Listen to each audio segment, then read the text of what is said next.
বাবা জার্মানির, মেয়ে আর্জেন্টিনার আর মা ব্রাজিলের। ঘর একটা কিন্তু পতাকা ওড়ে তিনটা। এক ছাদের নিচে যেন বসবাস করছে তিনটি বিশ্ব চ্যাম্পিয়ন।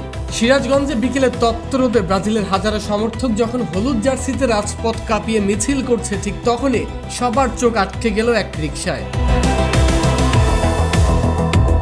এটি কোনো সিনেমার দৃশ্য নয়, একটি অদ্ভুত ফুটবল যুদ্ধ, যেখানে স্বামীর গায়ে জার্মানি, স্ত্রীর গায়ে ব্রাজিল আর মেয়ের গায়ে জড়িয়ে আছে আর্জেন্টিনার আকাশি সাদা জার্সি। একই রিকশায় বসে যেন মুখোমুখি তিন চিরপ্রতিদ্বন্দ্বী। জানতে চাইলে জার্মান সমর্থক স্বামী মৃদু হেসে ক্যামেরার সামনে বলেই ফেললেন, আমি চাই ব্রাজিল ভালো খেলুক, তবে জার্মানি এবার বিশ্বকাপ জিতুক। প্রত্যেকে আলাদা সাপোর্টার ছিলাম আগে, এখন আমরা ফ্যামিলি হয়ে গেছি। এখন ওর ফ্রেন্ডরা সব আর্জেন্টিনার জন্য, ও আগে থেকে আর্জেন্টিনা মেসির ভক্ত।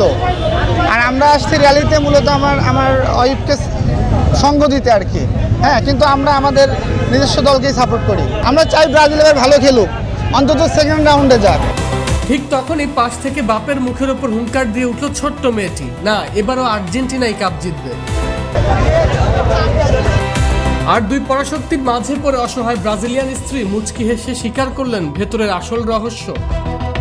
হ্যাঁ, আমাদের বাসায় গৃহযুদ্ধ শুরু হয়ে গেছে। আর্জেন্টিনার সাপোর্টার। বিশ্বকাপের ট্রফি কার ঘরে যাবে তা তো মাঠের লড়াইয়েই ঠিক হবে, কিন্তু মাঠের বাইরে এই মিষ্টি গৃহযুদ্ধই প্রমাণ করে ফুটবল শুধু খেলা নয়, ফুটবল এক অদ্ভুত আবেগ।